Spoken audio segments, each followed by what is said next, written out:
Welcome back to our channel, everyone. Today, we have an extraordinary sci-fi romance story titled, You Keep Blushing, Human.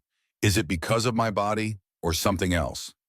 Imagine an alien woman with radiant green skin caught in the middle of a dangerous sabotage, battling hostile attackers on a barren moon alongside her human love interest. But will their bonds survive the hidden forces determined to keep them apart? To find out how this gripping conflict unfolds, and to discover if love truly conquers all, stay tuned and listen to the full story. If you enjoy stories like this, don't forget to subscribe, hit the notification bell, and leave a comment below telling us your thoughts and your favorite part. Now let's dive right in. Chapter 1. Arrival on Sildori Outpost. Zyla stood at the edge of the docking bay, breathing in the crisp, pressurized air of the human colony. Her skin, vibrant green and flecked with subtle gold patterns, caught the overhead lights and reflected them as an almost shimmering aura. It wasn't intentional. Her species, the Nihori, evolved a luminescent sheen to survive on their home planet's dimly lit plains. Standing at nearly 7 feet tall, with a lean musculature and elongated limbs, she was accustomed to attracting stares among humans. Still, every time she found herself in a new colony, she couldn't shake the feeling of being out of place. She clutched the small data pad that contained her mission briefing. The Sildori outpost was a joint colony, primarily human-run, but open to trade, commerce, and alliances with various alien species. Officially, she was here as part of the Joint Diplomatic Exchange Program, a chance for the Nihori to strengthen ties with humanity. Unofficially, her superiors wanted her to observe the colony's new terraforming technology, rumored to be capable of stabilizing even the most inhospitable worlds. As she stepped away from her sleek silver shuttle, she felt the weight of 100 eyes. Mechanized cargo loaders rumbled by, guided by human workers in dull gray jumpsuits. Racks of supplies and crates were stacked haphazardly around the large hangar. Dozens of humans paused whatever task they were busy with, turning their heads toward her. She heard whispers, some in awe, some in suspicion, a few in fear. "Don't be nervous," she told herself under her breath. "You've done this before. They'll warm up to you eventually." When she made her way to the security station, a metal desk perched atop a raised platform, a bored-looking guard in a crisp uniform glanced her way. He did a double-take when he realized how tall she was. "Papers or credentials?" he asked, clearing his throat and trying not to stare at her radiant skin. Zyla smiled politely, handing him the data pad that contained her official travel pass and identification. She noticed how his cheeks turned pink, a phenomenon she found rather endearing about humans. Their tendency to blush at the slightest emotional shift. "Everything checks out," he said, scanning the screen. "You're expected in the diplomatic wing." He waved a colleague over, a younger woman with short brown hair. "Lieutenant Carver, can you escort our guest?" Lieutenant Carver nodded, stepping forward. Her gaze was openly curious but held no malice. "Right this way," she said. "We've prepared quarters for you in the East Wing, near the labs. You'll be working closely with some of our engineers, I hear." Zyla gave a small nod, keenly aware of her posture. She had practiced standing in a way that seemed less intimidating to humans, feet closer together, shoulders relaxed. "Thank you. I'm looking forward to seeing the terraforming equipment, and of course meeting your people." Carver led her through the winding corridors. The outpost was far from glamorous. Metallic hallways, utilitarian lighting, and exposed piping that thrummed with the faint hum of electricity. A few potted plants in corners gave a semblance of warmth. Every step of Zyla's boots on the metal floor echoed, drawing more curious stares as they passed various workers or scientists. Eventually, they reached an elevator that whisked them several floors up to a quieter section. The air felt less stuffy, and the walls were decorated with small digital screens displaying scenic images of Earth and other human colonies. "Home sweet home," Carver quipped, as they stopped before a door labeled Diplomatic Quarters at Guest Suite number 4. "Hope you find it comfortable. The outpost might not be as grand as your capital, but we do our best." When the door slid open, Zilla stepped into a modest suite containing a bed, a desk, and a window showcasing the outside docking area. A mild chemical scent lingered, but at least it was clean. "This is perfect," Zyla said. "Thank you." Carver gave a quick nod. "The lead engineer, Ethan Crestwell, will be in the lab corridor. He's probably the one you'll be collaborating with. Once you're settled, head there. I'll let him know you've arrived.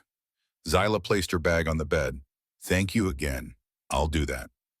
As the door slid shut, she exhaled, trying to release the tension in her shoulders. First impressions mattered. She had to prove to these humans that her presence was a benefit, not a threat. She looked at her reflection in the polished surface of a metallic panel, her green skin shimmering gently, her dark eyes reflecting a trace of uncertainty. She had only a few minutes to gather herself before heading to the lab. The mission was straightforward: observe, learn, and offer diplomatic assistance. Yet deep down, she felt there could be something more here, a nagging sense of destiny she couldn't quite place. Chapter 2. First Meetings. The laboratory wing had a cleaner, more advanced feel than the docking bay. Rows of terminals, holographic displays, and half-constructed devices lined the spacious area. The floor was a thick, transparent panel revealing swirling cables carrying power beneath. Scientists and engineers bustled about, each engrossed in tasks, calibrating tools, reviewing data, and discussing proposals in hushed tones. Zyla's presence caused the usual stir. She heard whispered comments. Is that the Nihori envoy? Look at her skin. She's taller than I expected. Some visitors eyed her with polite curiosity, while a few seemed uneasy. She moved gracefully between tables and display boards, searching for the man named Ethan Crestwell. She found him in a far corner, hunched over a holographic schematic of a large atmospheric processor. He wore a somewhat rumpled lab coat over a navy blue jumpsuit. His blonde hair was cropped close, and he had a pair of goggles perched on his forehead. Despite the typical dullness of lab attire, there was something vibrant about him. Maybe the absorbed expression he wore while examining data lines. She approached cautiously. Excuse me, are you Ethan Crestwell? He nearly jumped out of his skin, letting out a gasp. Turning around, he found himself looking up at Zyla. His cheeks predictably began to color. Yes, that's me. You're the Nihori representative, right? Zyla? She offered a polite bow, a gesture of respect among her people. I am. It's an honor to work alongside you. Wow, he muttered. I mean, it's nice to meet you too. Sorry, your presence is impressive. I've never really interacted with a Nihori. Zyla tilted her head. I hope my appearance doesn't unsettle you. He gave a nervous chuckle and rubbed the back of his neck. It's not unsettling, just new. Your skin, he paused, apparently worried about sounding rude. It's quite striking, reflective almost, like polished jade. A flicker of amusement crossed her features. Thank you. We evolved this pigmentation to hide from certain nocturnal predators on Nihor, so blending with the lush vegetation was essential. Our luminescence helped us identify one another in darkness. It's a trait that's always drawn attention. Ethan nodded vigorously. That's fascinating. He coughed as if suddenly aware he was rambling. Anyway, welcome. I heard you'd be assisting with the terraforming project. We're working on a specialized atmospheric stabilization system. The idea is to make harsh environments habitable in record time, but we're hitting some snags. He gestured at the flickering hologram behind him. It displayed a tall spire dotted with various compartments and tubes. Thames? Zyla stepped closer, scanning the rotating image. She noted lines of code, each presumably controlling a different subsystem.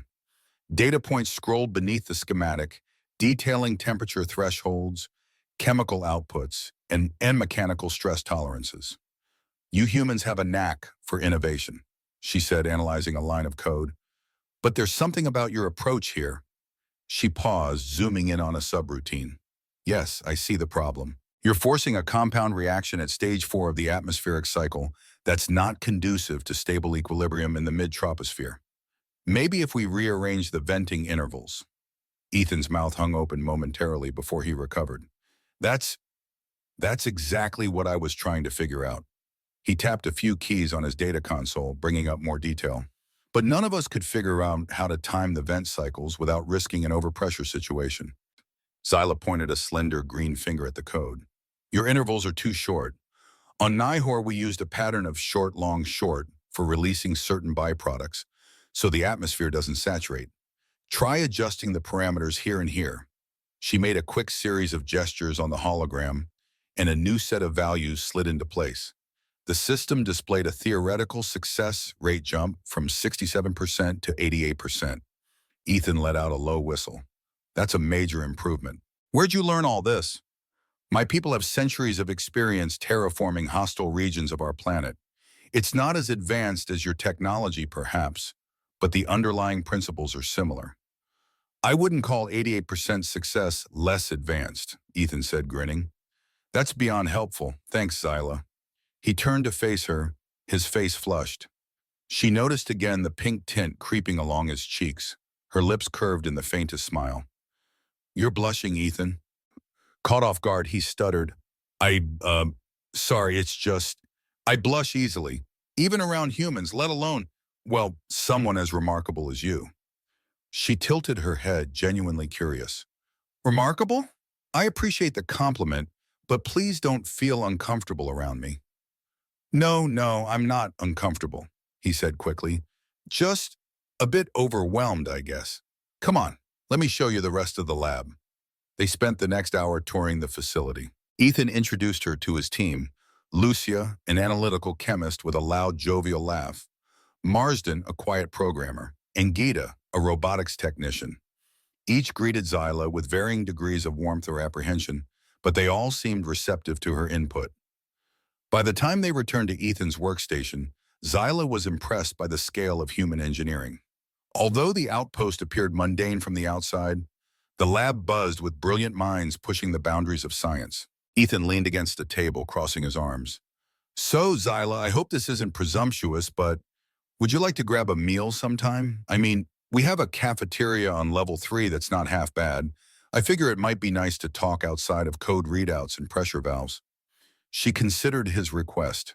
Diplomatic training warned her to maintain a certain level of formality, but something about Ethan's friendly, earnest nature set her at ease. That sounds lovely, she said.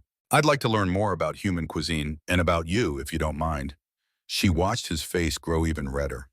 Right, sure, that we would, my dad, he managed. Let's call it a date. I mean, not that it has to be a date, but her melodic laugh cut him off. A simple meal together, yes, let's do that. A flicker of light danced in her eyes as she caught Ethan's expression, a mixture of excitement and lingering nerves. As far as first meetings went, it couldn't have been more promising. Chapter 3, A Growing Fascination. Over the next few days, Zyla settled into a routine. Mornings began with data analysis alongside Ethan, adjusting the atmospheric stabilizer's code and mechanical systems.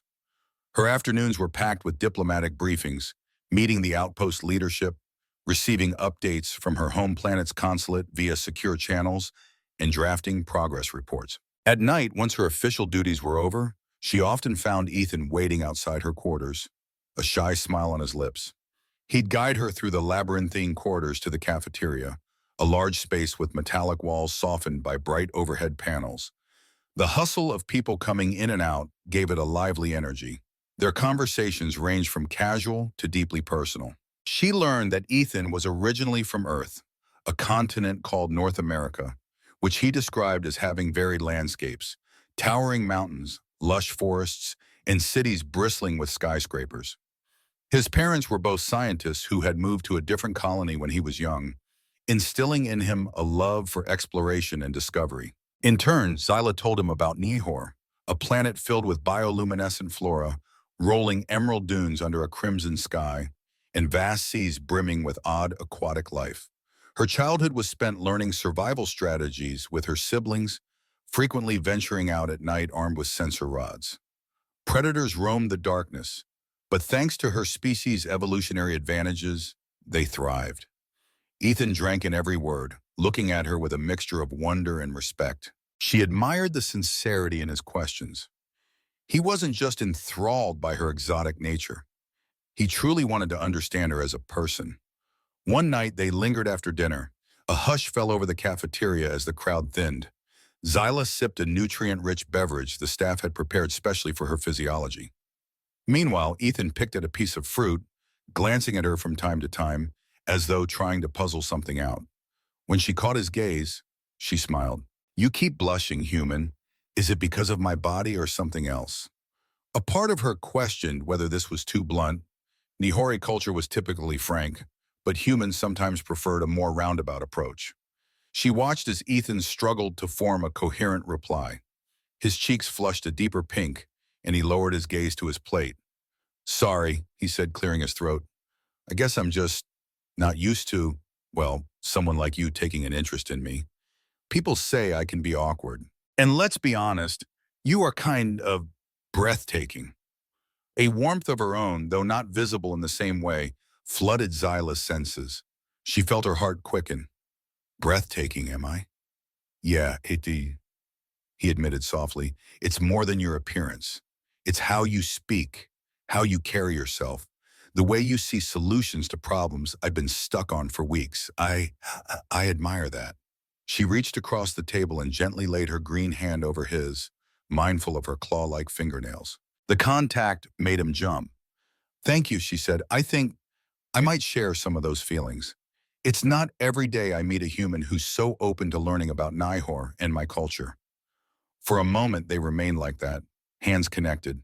She could almost feel the electricity of his nerves dancing against her skin.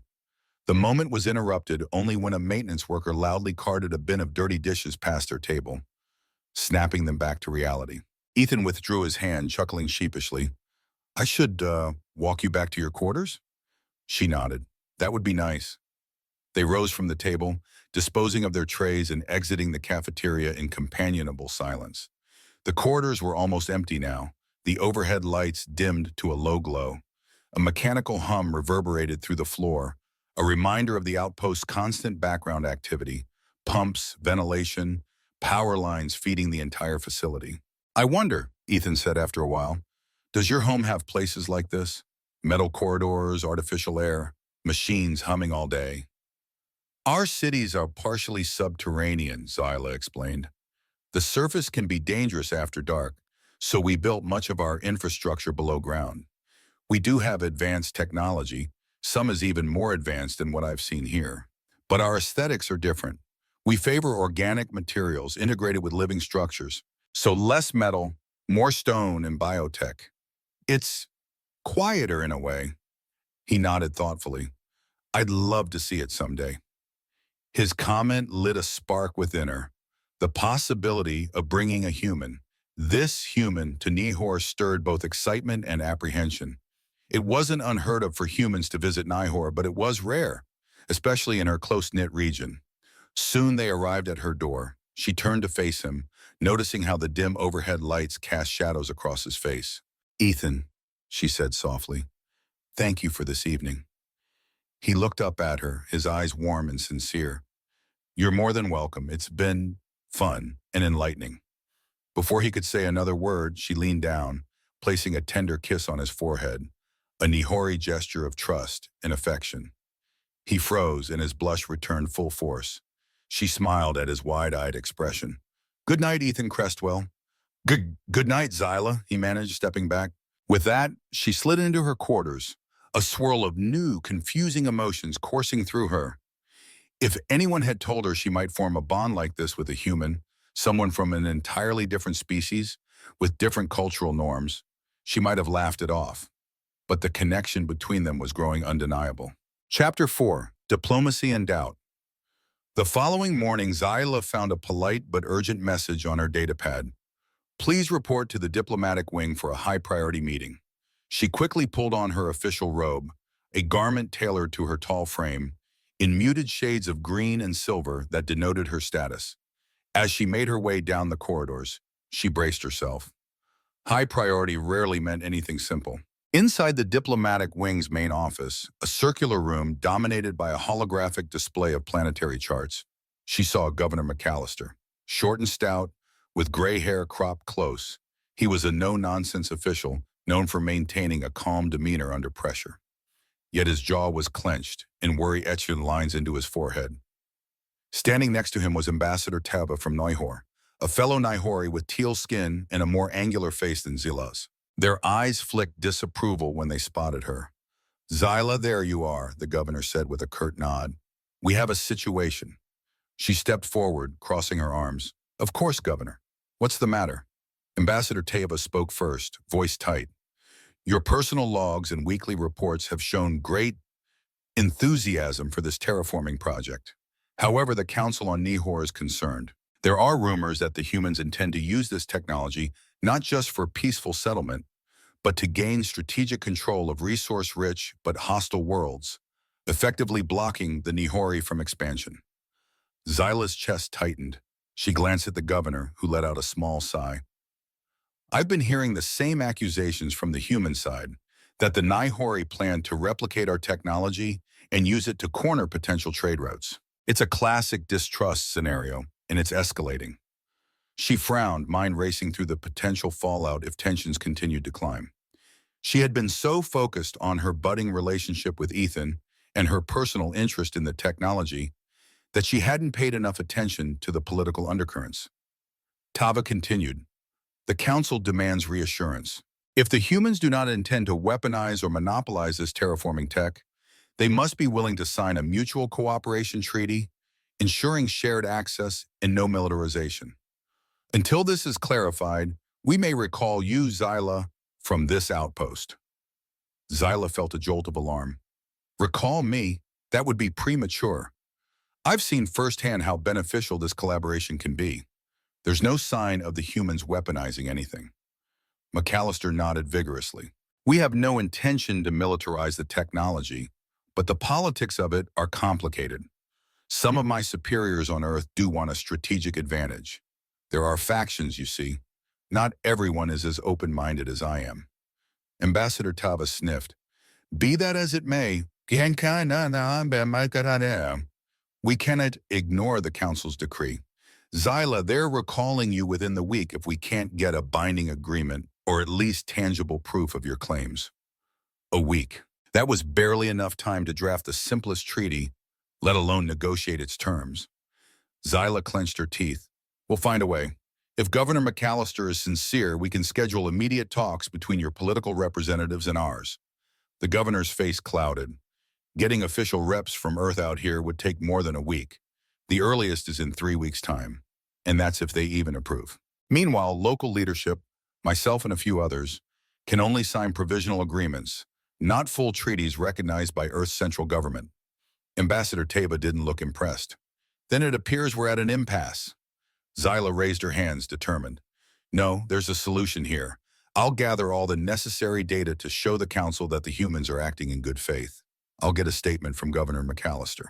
And I'll propose an interim arrangement, something that outlines shared research and fosters trust. Tava narrowed their eyes. You have a week. If you fail, you return to Nihor. The meeting ended on that grim note. Zyla walked out, mind churning with worries. She needed to avert a diplomatic rift. This alliance had too much potential to let fear and suspicion tear it apart. Outside the diplomatic wing, she nearly collided with Ethan, who was hurrying down the corridor, clutching a small device in his hand. His eyes widened in alarm. Zyla, hey! Are you all right? You look stressed. She glanced around to ensure no one overheard. I was just informed the Nihori Council is considering recalling me unless an agreement is reached. They fear the humans might militarize your terraforming tech. Ethan's face fell. That's crazy. We're pushing boundaries in science, sure, but militarizing it? Why would... He trailed off as if recalling the complexities of human politics. Well, some might consider it. There's always a faction, wanting an edge. She pressed her lips into a thin line. We have a week to prove otherwise. He ran a hand through his hair, turning the device in his hand, an atmospheric sensor he'd been working on earlier. Let me help. I have data logs, project proposals, research outlines. We can show them that the impetus is peaceful colonization, not militarization. Maybe that's enough to sway them. Her gaze softened at his earnestness. Thank you. I'll take whatever help I can get. He placed a gentle hand on her arm. Don't worry. We'll figure this out. She wondered if he knew just how much his optimism buoyed her spirits. Despite the seriousness of their situation, she felt a flicker of hope. They had to find a way. Not just for the sake of the project or political stability, but because the thought of leaving Seldori Outpost, leaving Ethan, felt like a blow she wasn't sure she could bear. Chapter 5. The Hidden Threat. As the days wore on, tension in the outpost grew more palpable. Rumors spread like wildfire. Some colonists whispered that the Nihori were spies. Others claimed Earth's government planned to retrofit the terraforming equipment into a new type of weapon capable of destabilizing alien atmospheres. Amid this climate of suspicion, Zyla and Ethan dove headlong into their work. They compiled every possible piece of evidence indicating peaceful intent, technical schematics, research data, internal communications discussing the purely scientific aims of the project. Whenever possible, Zyla recorded statements from supportive human leaders, including Governor McAllister, who was under pressure from both sides. But behind the scenes, a darker undercurrent brewed. One evening, as Zyla walked back from a late meeting, she noticed an armed guard stationed near her quarters. The guard stiffened as she approached. "Can I help you?" she asked, raising an eyebrow. He cleared his throat. "I was assigned to guard your room, ma'am, for your protection. Some colonists have expressed hostility. We're worried about potential violence." Her heart sank. Though she was more than capable of defending herself, Nihori's physical abilities were considerable. She realized such a guard presence meant tensions had escalated beyond just rumors. That night, she slept fitfully, visions of angry mobs and sabotage dancing in her mind. The next morning, she found Ethan in the lab, rummaging through stored circuit boards. His hair was disheveled, and a half-empty mug of coffee teetered on a console. "Rough night?" she asked gently. He glanced up, startled, then gave a weak chuckle. "Yeah, we had a break-in near the main server room. Some group tried to steal data related to the atmospheric processors. We managed to drive them off, but we're not sure how they got in." Her eyes narrowed. "Any idea who's behind it?" Ethan shrugged. "That's the worrying part. We suspect a splinter group of colonists who want to accelerate hostilities, to prove that alien involvement is a risk. Or maybe it's an outside faction. We just don't know." Zyla leaned against the edge of the console, scanning the lab. Researchers wore tense expressions, murmuring among themselves. Security cameras had been installed overnight in corners that used to be open. The atmosphere was oppressive, a far cry from the enthusiastic, collaborative environment she had encountered when she first arrived. She needed to focus on the looming one-week deadline. "We should keep working on the data presentation," she said. "That's our best shot to quell this growing hysteria." Ethan nodded, setting aside a circuit board. "Agreed." They spent the next several hours assembling a bulletproof report.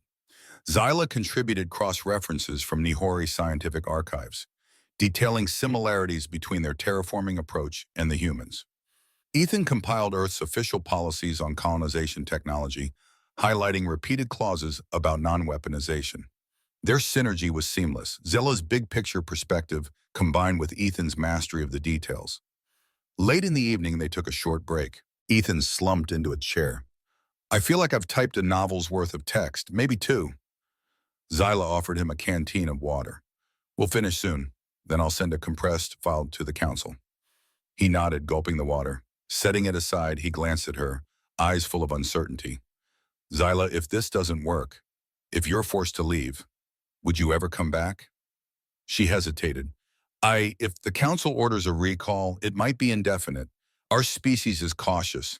They wouldn't risk me returning without absolute proof of trust. And the humans might not trust my presence either, if certain factions get their way." He looked down at his hands, twisting them together. The vulnerability on his face made her chest ache. "I don't want you to go," he said quietly. "There, I said it." Her heart fluttered in response. She rose from her seat and moved closer, placing a hand on his shoulder. "I don't want to leave," she murmured. "Not now that I feel connected." They both understood what she meant. The days of working side by side, the evenings of quiet companionship, the gentle teasing about him blushing in her presence, all had woven a bond neither had anticipated. His gaze locked with hers. For a moment, the tension in the outpost fell away, replaced by something warm and tender. Leaning forward, he pressed his lips to hers, a soft, cautious kiss, as though he was still learning how different they were. She responded in kind, letting her senses revel in the closeness. When they parted, his face was flushed in that endearing way she had grown to adore. "Sorry if that was too forward," he managed, breath hitching. She shook her head, smiling. It was welcome. No more words were needed. They stood there in the quiet lab, the hum of electronics and the distant clang of machinery, a reminder of the precarious world outside. But in that brief instant, The only thing that mattered was the unspoken promise shared between them. Chapter 6, Brewing Storm. Word spread quickly that Zyla and Ethan were spending a significant amount of time together. Some found it admirable, a symbol of interspecies unity. Others, however, viewed it with suspicion or outright contempt. As Zyla walked through the quarters one afternoon heading to a diplomatic briefing, a pair of colonists glowered at her. She heard one mutter, "First they come to help, and now they're taking our people too?" She tried to keep her head high, ignoring the knot in her stomach. The outpost had always been a melting pot of different personalities and backgrounds, but fear and ignorance tended to breed the worst in people. At the briefing, Ambassador Tava waited with folded arms, while Governor McAllister paced the room. A small group of human advisors and Nihori attaches formed a makeshift circle around them. McAllister waved at Zyla to come forward. "We have the Council's response to your preliminary data." Her heart pounded. She'd sent the compressed oil just that morning, detailing everything from technology specs to signed assurances. If it had been rejected, the next step could be the dreaded recall. Tava consulted a projection on a wristband. The Council requests an in-person demonstration of the terraforming unit in action. They want a real-world scenario, with representatives from both species present to ensure no hidden mechanisms, weaponization potential. Zyla exhaled in relief. That's better than a flat denial. Where could we stage such a demonstration? McAllister rubbed his temple. We do have a nearby planetoid designated HP9. It's a dead rock, no atmosphere, harsh radiation levels. We tested older versions of the atmospheric processor there, but it's far from ready for life support. We could mount a demonstration, show them the improvements. An advisor, a tall, stern-faced woman named Dr. Chen, spoke up. Preparing a demonstration in under a week is risky, though. The environment is incredibly hostile. We'd need suits, a portable field station, and a fully operational prototype of the new unit. And we'd be doing this while sabotage attempts could still be happening here. Ambassador Tava nodded. Nevertheless, the Council wants tangible proof. If we can provide successful logs of the new terraforming cycles, with official observers present, it might be enough to stave off the recall. Zyla glanced at McAllister. I'll volunteer to go, to help with calibration. And I'm sure Ethan, Mr. Crestwell, would also volunteer. McAllister's gaze shifted between them, and a faint smile tugged at his lips. Yes, I suspected you'd both want to go, but remember, it'll be dangerous. There's no guarantee we'll be safe from sabotage either. Zyla's expression hardened. We have no choice, and I'm confident in our ability to handle the unit. The group exchanged a mixture of anxious and resolute looks. Plans were made, transport ships, protective gear, and a timeline were hashed out. They aimed to depart in 2 days' time, set up the terraforming device on HP9, and run a demonstration that would hopefully transmit a real-time feedback to both governments. As the meeting adjourned, Tava lingered, pulling Zyla aside. You've grown close to these humans, Tava remarked, their tone carefully neutral. Zyla stiffened. She knew that among her own people, fraternizing too closely with another species could raise questions, especially in a tense diplomatic situation.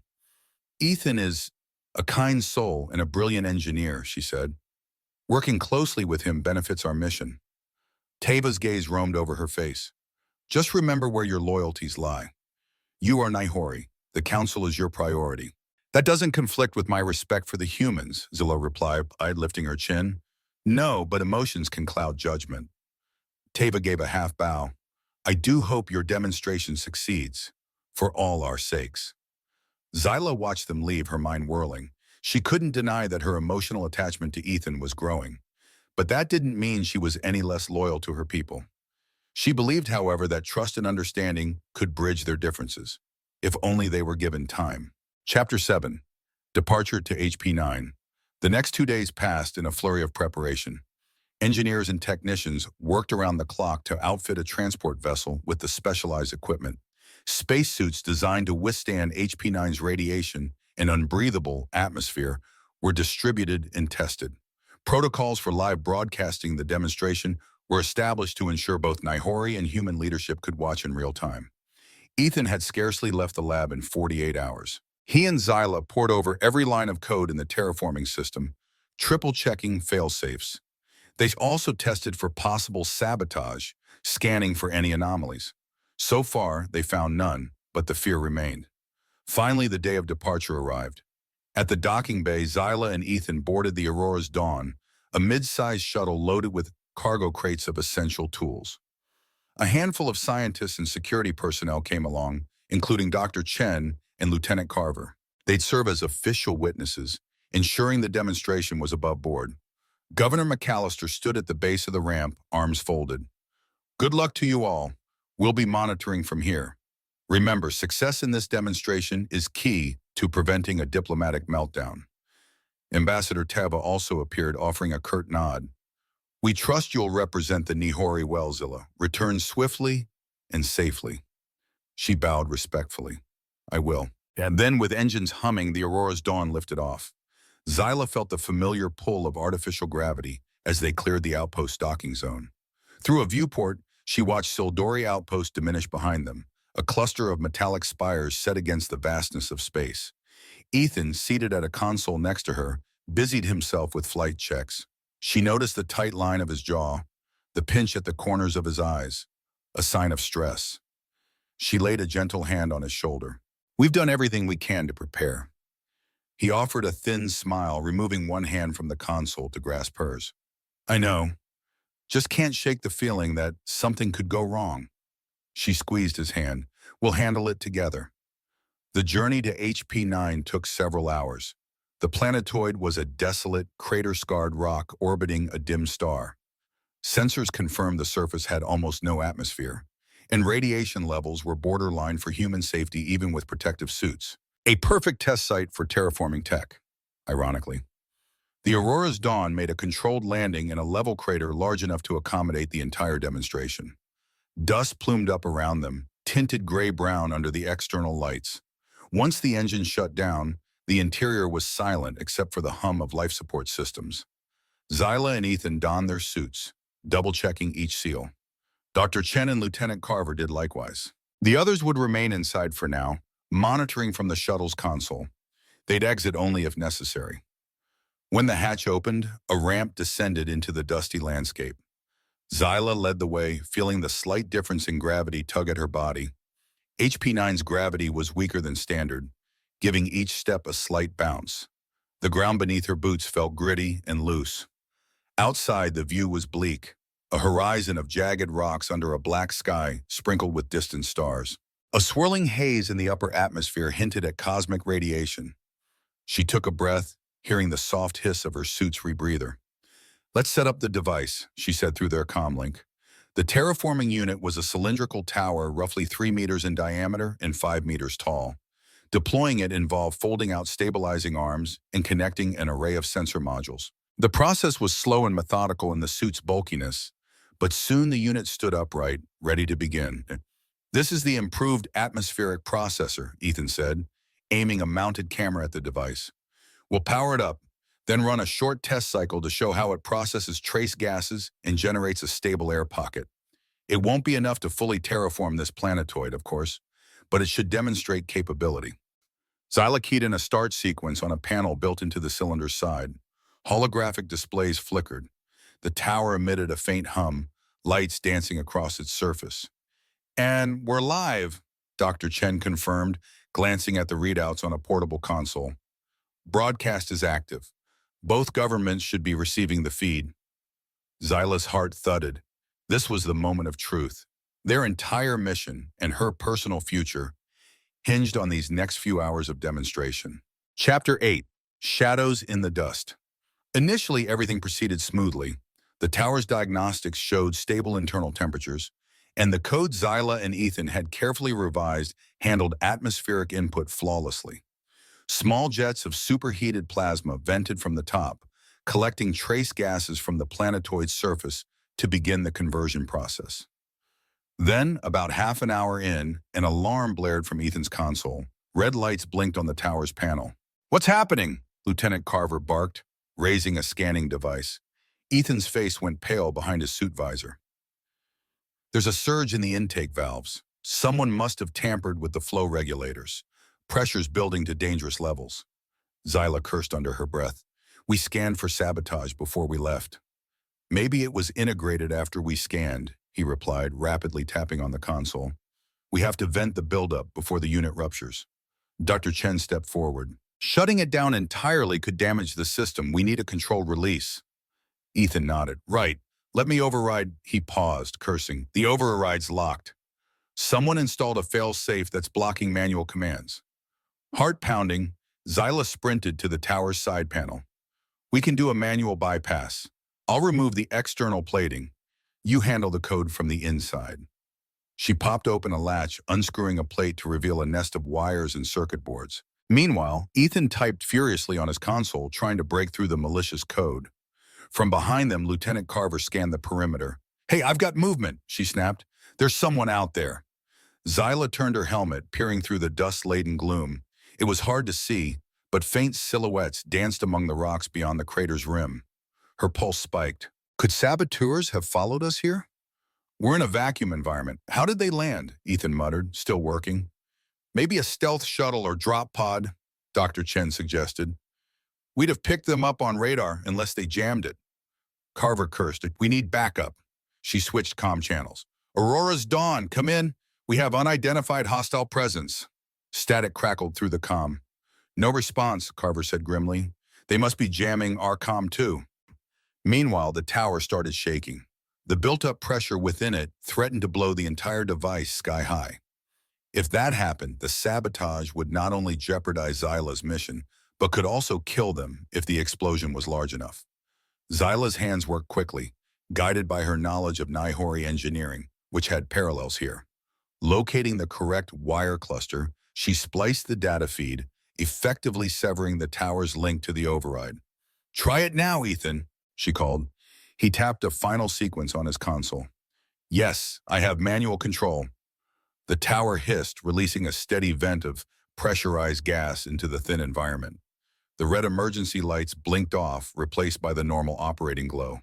For a moment, relief flooded Zyla, but the respite was short-lived. A flash of movement drew her attention. Several figures crested the crater's ridge, raising what looked like rifles. Carver aimed her sidearm. Get down! The first volley of rounds hissed through the vacuum, striking near the base of the tower. In the near-zero atmosphere, there was no booming gunfire, only the silent, lethal streaks of projectiles that kicked up dust. Zyla ducked behind the tower, heart thudding.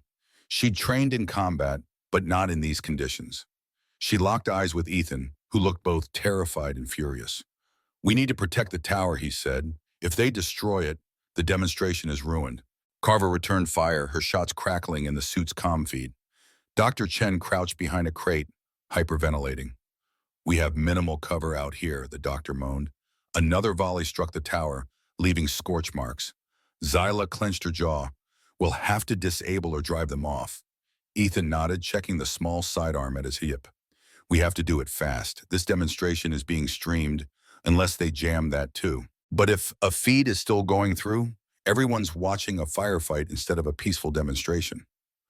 Crawling low, they moved to a crate containing spare parts. Carver covered them with precise bursts of fire. Thanks to the lower gravity, she had to steady herself to avoid being knocked back by recoil. Peeking over the crate, Zyla spotted 5 attackers in silver suits. They bore no official markings, likely mercenaries or extremists. One signaled to another, pointing at the tower. They're moving to flank, Carver warned. Zyla's mind raced. She recalled that the terraforming unit had a system for releasing small pulses of ionized gas to help with atmospheric seeding. Ethan, if we divert the tower's discharge, could we create some kind of localized blast to disorient them? He blinked. Yes, theoretically. We'd risk damaging the tower, but it might be better than letting them shoot it to bits, she nodded. Do it. As Ethan keyed in the adjustment, Carver provided covering fire. Zyla watched the readouts on Ethan's portable screen. The tower's normally gentle discharge ramped up, building an ion charge. Then, with a flick of a switch, a bright flash arced across the crater, discharging a wave of ionized energy. The assailants staggered as their suit displays flickered. One of them collapsed, stunned. Another's rifle went spinning away. Carver seized the opportunity, advancing with practiced efficiency. Zyla and Ethan followed, hearts hammering. 2 of the remaining attackers recovered and attempted to fire, but their aim was wild.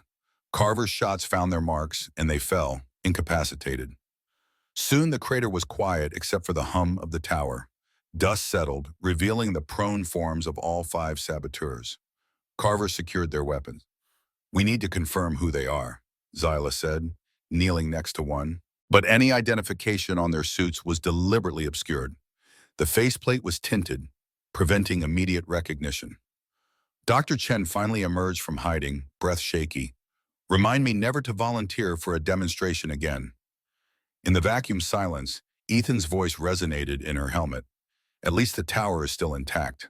Let's see if the feed is up." They hurried to the device's main panel. The sabotage had partially interrupted transmissions, but the fail-safe backup had recorded the entire event. That meant the Council and Earth officials would see not only the successful operation of the terraforming unit, but also the unprovoked attack. "I'd call that proof enough that someone wants to sabotage relations," Slow said, chest still pounding with adrenaline. "But we still don't know if we can repair the feed and show them the final stable readings." Ethan's fingers danced over the controls. "We'll do our best. Carver, can you contact the Aurora's Dawn again?" She tried her Diamam link. This time it crackled before connecting. "Lieutenant Carver to Aurora's Dawn. Situation under control. We have hostile prisoners.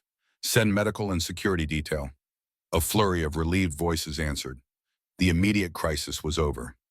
Yet as Zyla gazed at the dust-laden horizon and the battered tower, she realized the political storm was far from resolved. They had evidence of sabotage from a third party, or possibly a splinter group within one of their governments. They had proven the technology worked under duress, but how would the powers that be respond? She caught Ethan's eye. In his face, she saw the same mixture of resolve and fear. Their quiet moments of closeness would have to wait. For now, duty called, and the fate of 2 worlds, in their budding relationship, hung in the balance. Chapter 9. Unraveling Motives. Once safely back aboard the Aurora's Dawn, Zyla, Ethan, and the rest of the team got to work analyzing their attackers. Security personnel had confiscated the saboteurs' suits.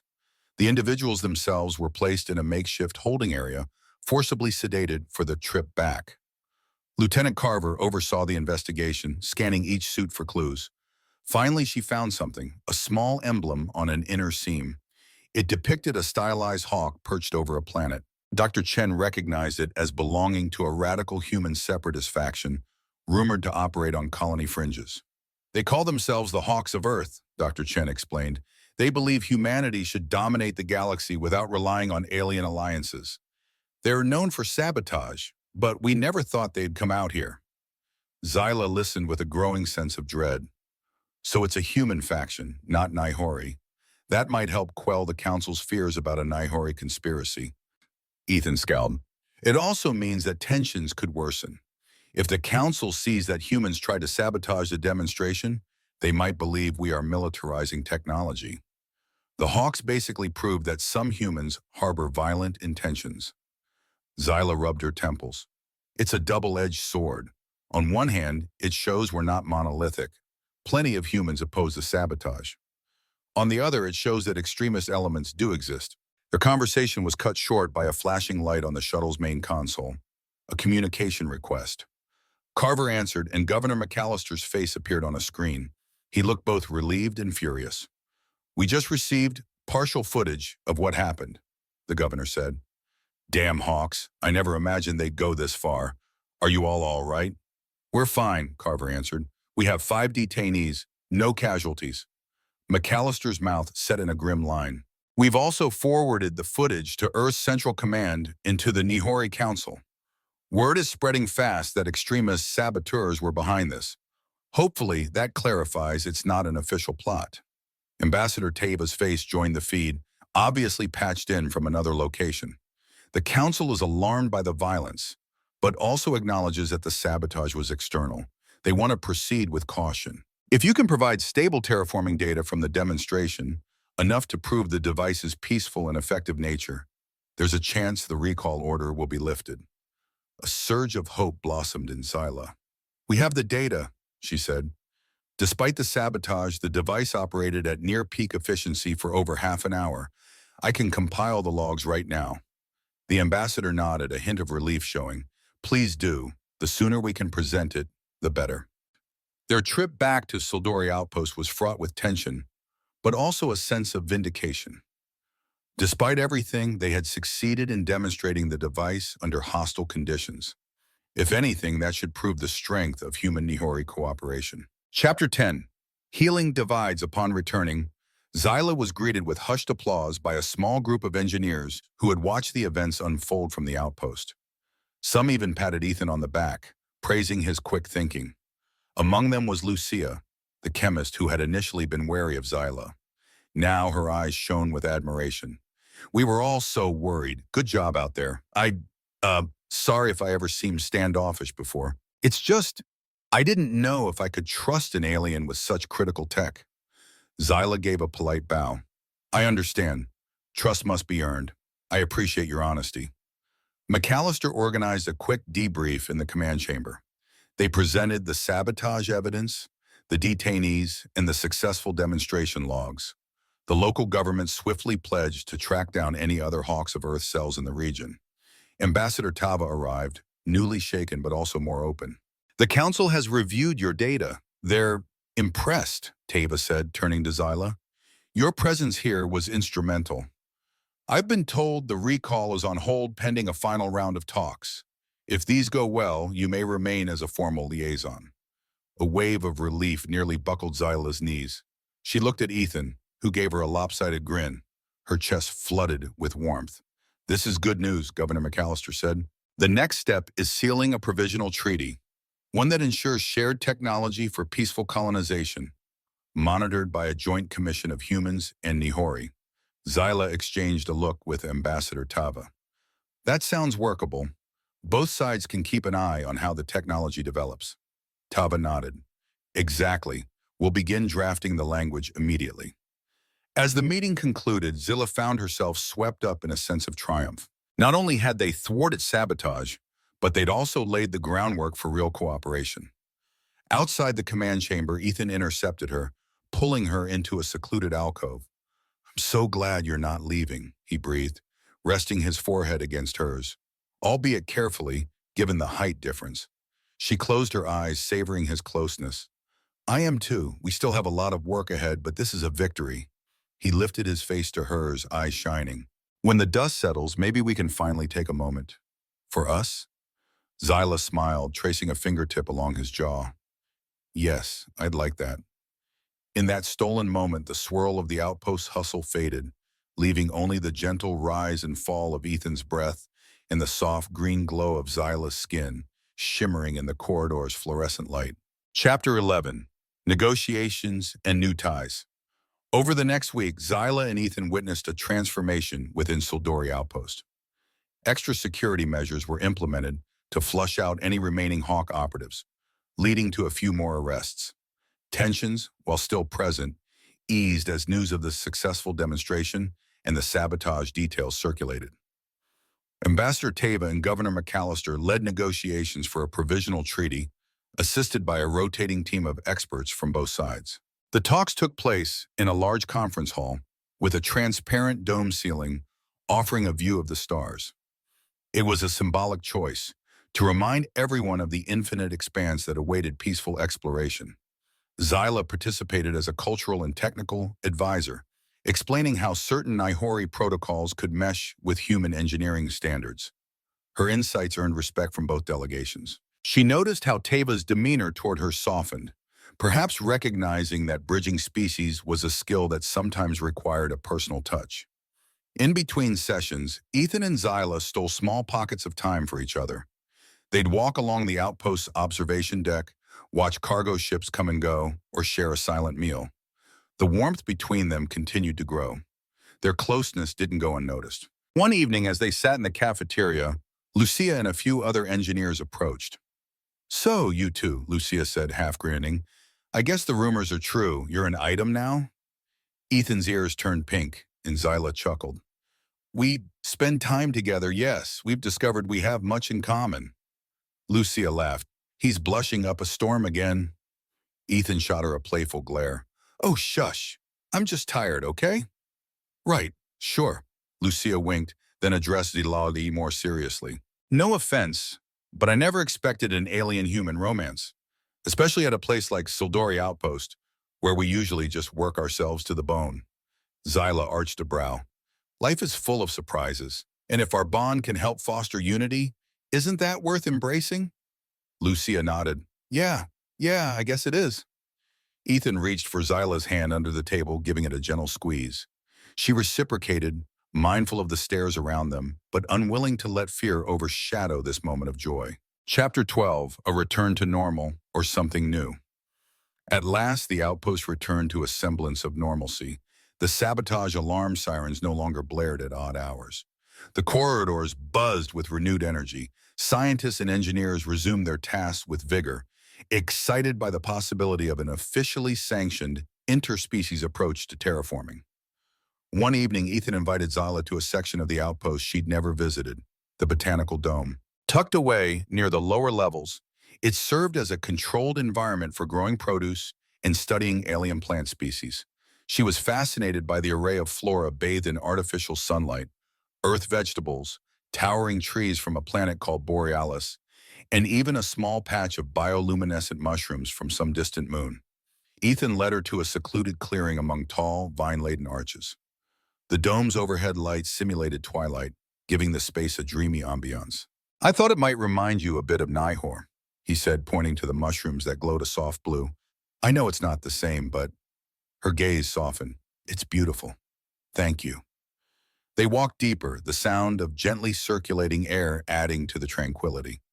Eventually, they found a small bench nestled beneath a fruit-bearing tree with delicate pink blossoms. Ethan took a seat, gesturing for her to join him. "You know, this dome was my favorite place when I first arrived. I felt overwhelmed by the sterile corridors. Here I could breathe, figuratively at least. It reminded me of Earth forests." Zyla carefully lowered herself onto the bench, mindful of her height and the fragile branches overhead. "I can understand that. Even though I've adapted to outpost life, I still crave a connection to nature." They were silent for a moment. She felt her pulse quicken, sensing he had something on his mind. Sure enough, he turned to her, gaze earnest. "Zyla, there's something I've been wanting to ask," he said, voice trembling slightly.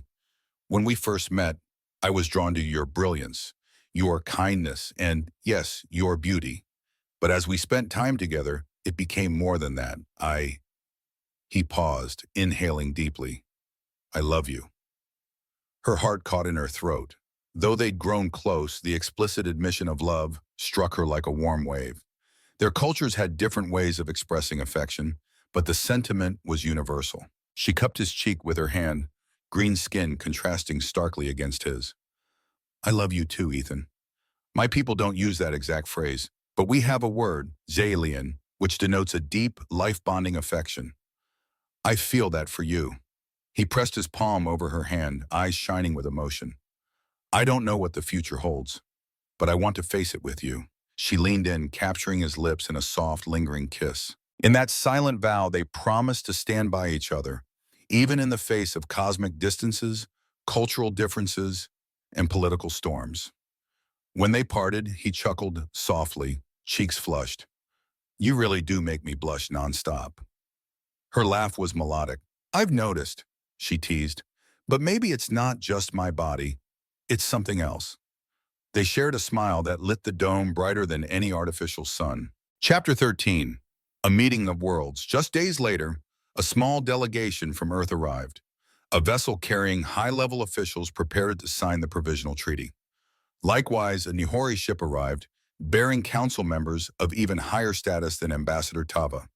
The treaty ceremony took place in the same transparent dome conference hall where the negotiations had started.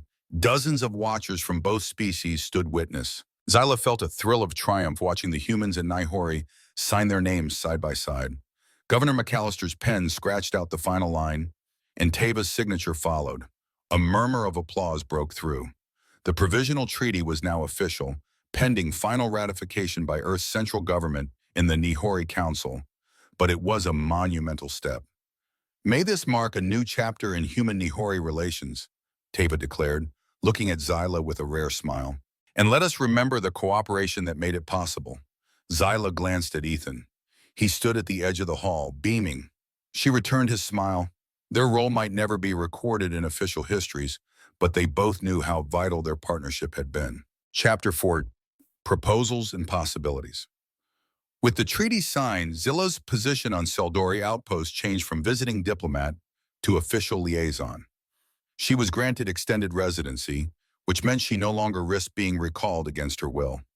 One night, as they walked along the observation deck, Ethan slipped his hand around her waist, an affection she gladly returned. The star-flecked void outside framed them like a silent witness to their bond. "Would you ever want to see Earth?" he asked, voice filled with a mixture of longing and excitement. She pursed her lips thoughtfully.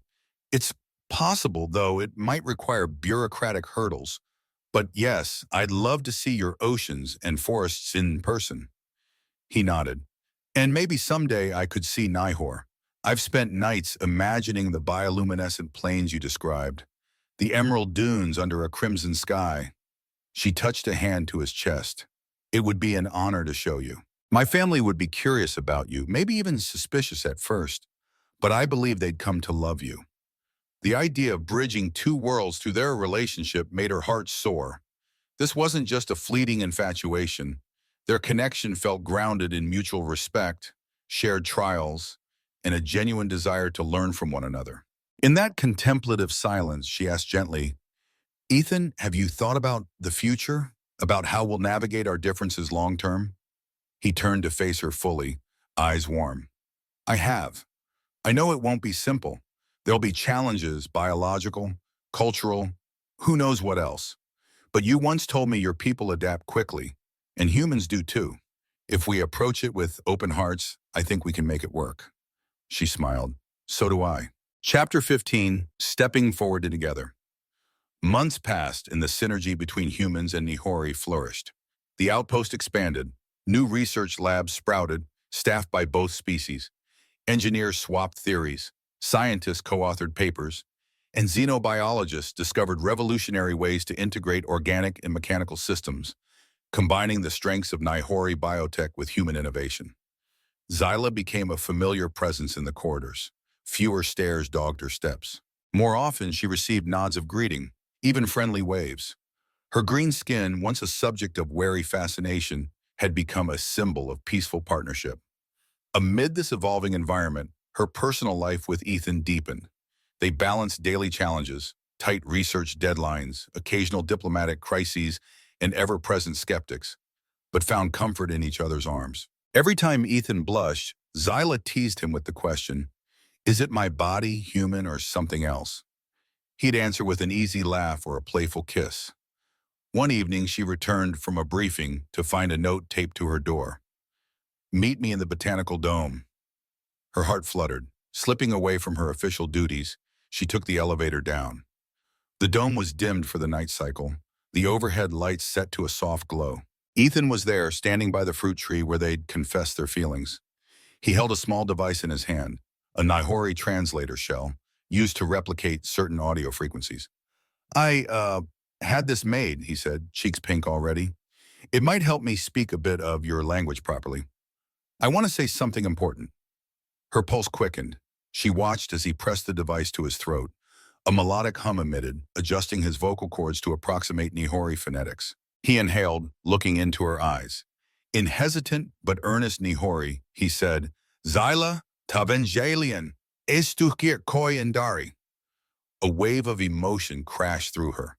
Roughly translated, "Zyla, you are my beloved. I promise to stand beside you always." Tears pricked her eyes. She smiled. "Thank you for learning my language. That's incredibly thoughtful." He pocketed the device, stepping closer. "You taught me that your people consider the phrase Jaelian more than a casual I love you. It's like a soul bond, right?" She nodded, heart pounding. He cupped her face gently. "Then let me seal it in my own words too. I don't want to keep calling this a maybe someday. I want a real future with you. Will you bond with me, or whatever the Nihori equivalent is?" She let out a soft laugh, tears glistening. "Yes, 1,000 times yes." They embraced in a swirl of shared joy, sealed by a kiss that transcended differences in language, skin color, or biology. In that magical greenhouse of alien and human flora, they forged a promise that was as vast and uncharted as the galaxy itself. Outside, the void of space stretched endlessly, filled with countless stars and countless possibilities. But for Zyla and Ethan, the path was clear. They would walk it together, hand in hand. They left the dome later, hearts brimming with hope. Word would spread that evening, no doubt. Some might celebrate, others might question. But neither Zyla nor Ethan feared the future any longer. They had each other, and they had proven that even the gulf between worlds could be bridged by love and understanding. Epilogue. Weeks later, the newly titled Interstellar Terraforming Commission convened its first official meeting at Sildori Outpost. Delegates from both Earth and Nihor gathered to discuss safe, sustainable methods of turning barren worlds into thriving habitats. As part of the opening ceremony, Zyla was invited to deliver a short speech. Standing at a podium before a diverse crowd, she spoke in a clear, confident voice. Today, we choose cooperation over fear. We prove that our species can learn from one another, each bringing unique strengths. In my time here, I've seen tensions spark, sabotage threaten to tear us apart, yet we persevered. We discovered that unity is not just a lofty ideal, it's a practical necessity. She cast a loving glance at Ethan in the front row. He blushed, but there was a proud smile on his face. And so, Zyla continued, let this commission be a testament to what we can achieve when we dare to trust. Let it be the beacon guiding us to a future where no planet is beyond reach, and no barrier, political, cultural, or personal, can stop us from striving toward our shared destiny. Applause filled the chamber. A sense of hope permeated the air.